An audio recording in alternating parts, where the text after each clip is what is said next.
தவா மசாலாக்கு அரைக்க வேண்டியது என்னன்னாங்க, ஒரு 10 பூண்டு பல், அப்புறம் ஒரு 4 பச்சை மிளகா, கொஞ்சம் இஞ்சி போட்டுக்கோங்க. ஒரு கைப்பிடி கொத்தமல்லி போட்டு கொஞ்சம் லைட்டாக தண்ணி ஊற்றி அரைச்சிட்டு வரணும் ஃபஸ்ட்டு. சரி, மிக்சியில் அரைச்சிட்டு வந்து. சரி,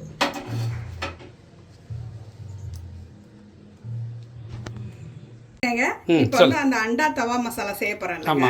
அதுக்கு ஃபர்ஸ்ட் ஒரு பேன்ல எண்ணெய் விட்டுக்கோங்க. சரி, காஞ்ச உடனேங்க இந்த எக்ஸ் எல்லாம் இது மாதிரி போட்டு வச்சுக்கோங்க.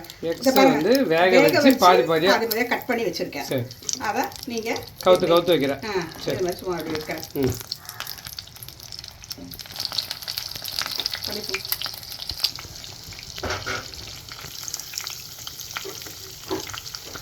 அதுக்கு மேல ஒரே ஒரு பச்சை மிளகா நறுக்கி வச்சிருக்கேங்க. அதை அப்படியே போட்டுக்கலாங்க. சரி,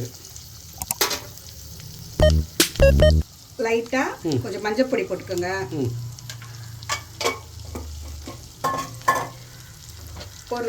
ஒரு ஸ்பூன் காஷ்மீர் சில்லி பவுடருங்க. சரி, ரெட் சில்லி பவுடர் போடக்கூடாது, காஷ்மீர் சில்லி பவுடர் போட்டுக்கோங்க.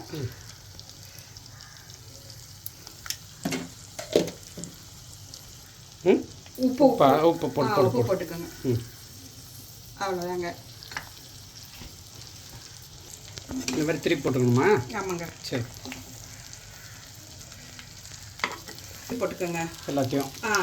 இப்போ இந்த பக்கம் வேகிற மாதிரி, இந்த பக்கம் அந்த பக்கம் வைக்கிற மாதிரி திருப்பி போட்டுக்கோங்க.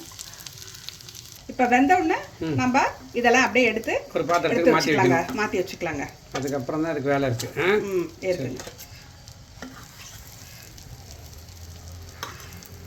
எல்லாம் எடுத்து வச்சுட்டேனாங்க. எடுத்து வச்சுட்டோன்னா அதே வானலிலேயே கொஞ்சம் எண்ணெய் விட்டுங்க. இப்போ நம்ம வெங்காயம் எல்லாம் போட்டு வதக்க போறோம். கொஞ்சம் எண்ணெய் விட்டுக்கோங்க. எண்ணெய் விட்டு காஞ்ச உடனே கொஞ்சம் சீரகம், ஒரு 1/2 ஸ்பூன் சீரகம் போட்டுக்கோங்க.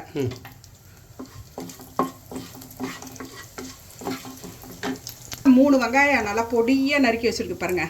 இந்த வெங்காயத்தை இப்போ இந்த சீரகம் இது ஆனோன்னா இதை போட்டுக்கணுங்க.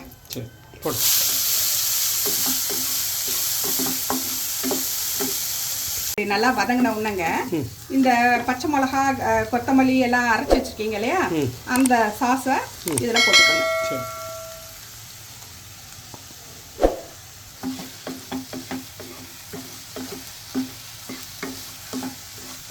இப்போ பாருங்க, நல்லா அந்த வெங்காயமும் அந்த இந்த சாஸும் அந்த கொத்தமல்லி இதுவும் பச்சை மிளகா எல்லாம் பச்சை வாசனை போயிடுச்சு.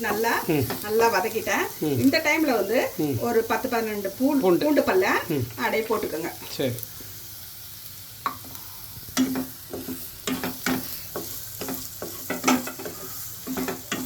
அந்த பூண்டு பல்ல போட்டு நல்லா வதக்கிட்டேங்க.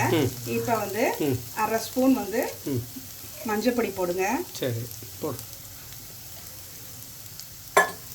ரெட் சில்லி பவுடர் 1 ஸ்பூன் போடுங்க.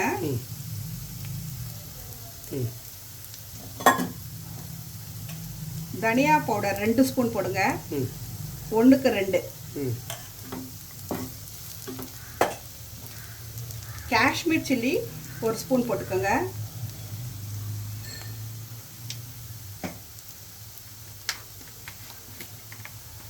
கரம் மசாலா ஒரு 1/2 ஸ்பூன் குட்டியா.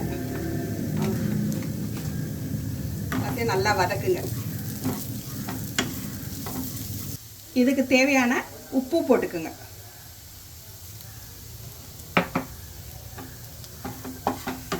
போக அந்த பவுடர்ஸ் எல்லாம் இல்லாம போக இப்போ வந்து இதுல லைட்டா சுடு தண்ணி ஊற்றி வச்சிருக்கேன். அந்த மிக்ஸியில அதை நான் ஊற்றிக்கிறேன்.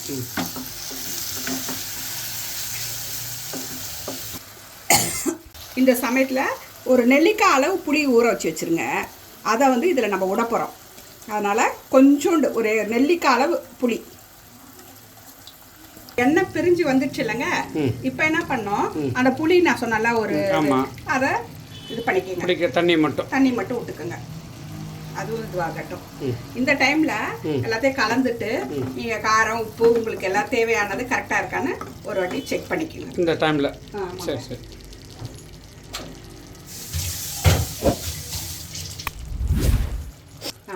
இப்போ எண்ணெய் பிரிஞ்சு வரும்போதுங்க இதை வந்து அப்படியே ஏற்கனவே வந்து வறுத்து நம்ம வச்சுருக்கோம் முட்டை, அதை வந்து அப்படியே தலைகீழ் இப்போ வைக்கிறேன். ஆமாங்க. சரி, இது மாதிரி வைக்கணும். இந்த மாதிரி முட்டையை வந்து அழகாக வந்து இப்போ கவுத்தி வச்சுருங்க எல்லாம். இது கொஞ்சம் நேரம் அப்படி நல்லா இதிலையே வந்து நல்லா இறங்கட்டும். இதில் அதுக்கப்புறமா கொஞ்சம் கொஞ்சமாக ஒரு முட்டையும் திருப்பி போட்டு நம்ம இது வந்து இந்த ப்ராசஸை பண்ணணும்.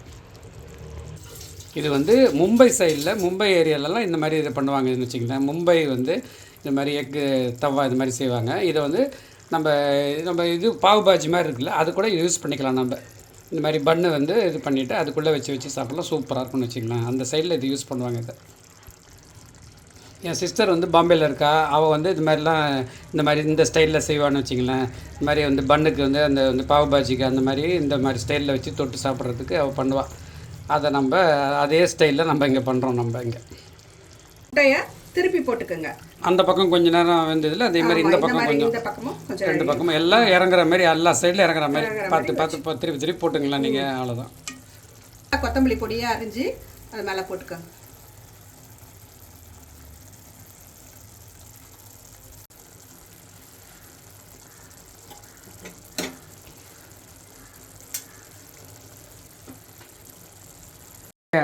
எக் தவா மசாலா ரெடி ஆகிடுச்சு பாருங்கள். இது ரொம்ப சூப்பராக இருக்குது. இந்த கிரேவி வந்து நம்ம கீ ரைஸ் சாப்பிடுவோம்ல, கீ ரைஸ் அதுக்கு தொட்டுக்கலாம், சப்பாத்தி தொட்டுக்கலாம், பரோட்டாக்கு தொட்டுக்கலாம், ஈவன் வந்து பாவு பாஜி மாதிரி கூட இது யூஸ் பண்ணலாம். ரொம்ப சூப்பராக இருக்கும். செஞ்சு பாருங்கள். இந்த வீடியோ பிடிச்சிருந்ததுன்னா லைக் பண்ணுங்கள், ஷேர் பண்ணுங்கள், கமெண்ட் பண்ணுங்கள். நீங்கள் எப்படி இதை வந்து எதுக்கெல்லாம் தொட்டு சாப்பிடுவீங்கன்னு சொல்லிட்டு கமெண்ட் பண்ணுங்கள். இன்னொரு வீடியோவில் சந்திக்கலாம். அது வரைக்கும் பாய்.